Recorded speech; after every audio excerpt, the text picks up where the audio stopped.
اعوذ باللہ من الشیطان الرجیم بسم اللہ الرحمن الرحیم اقرأ باسم ربک الذی خلق۔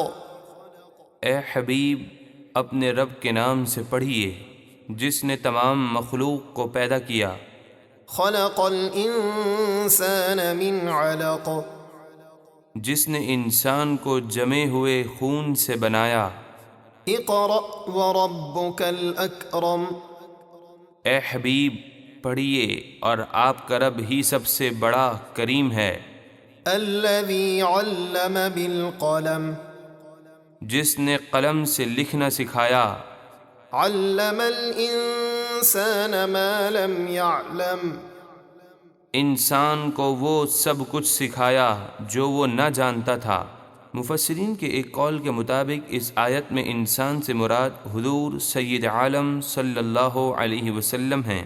اللہ نے آپ کو وہ تمام علوم شریعت و احکام اور علوم غیبیہ سکھائے جو آپ نہ جانتے تھے، جیسا کہ سورہ نساء آیت نمبر 113 میں ارشاد ہوا، وَعَلَّمَكَ مَا لَمْ تَكُنْ تَعْلَمْ، اور اے حبیب اللہ نے آپ کو وہ سب کچھ سکھا دیا جو آپ نہ جانتے تھے۔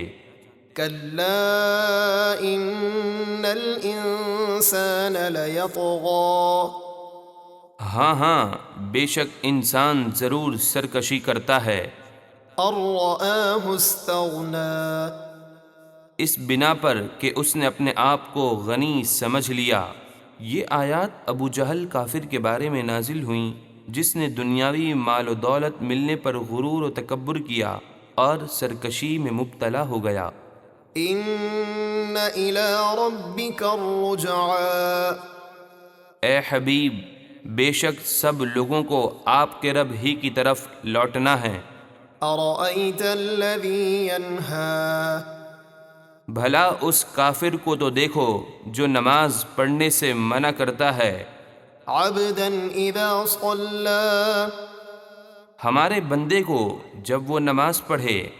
ارأیت ان کان علی الہدی او امر بالتقوی، بھلا دیکھو تو اگر وہ کافر ہدایت پر ہوتا یا پرہیزگاری کا حکم دیتا تو اس کے لیے کتنا اچھا ہوتا۔ ارأیت ان کذب وتولی، بھلا دیکھو تو اگر اس نے حق کو جھٹلایا اور ایمان لانے سے منہ پھیرا تو ہمارے عذاب سے کیسے بچ سکے گا۔ الم یعلم بان اللہ یری، کیا اس نے نہ جانا کہ اللہ سب کچھ دیکھ رہا ہے۔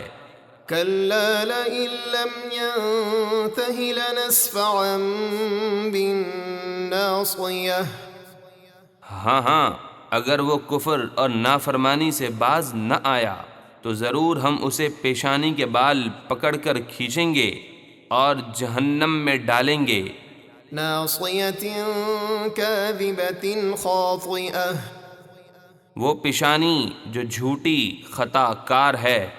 فلیدع نادیہ سندع الزبانیہ، اب وہ اپنی مجلس کے ساتھیوں کو پکارے، ہم بھی ابھی دوزخ کے فرشتوں کو بلاتے ہیں۔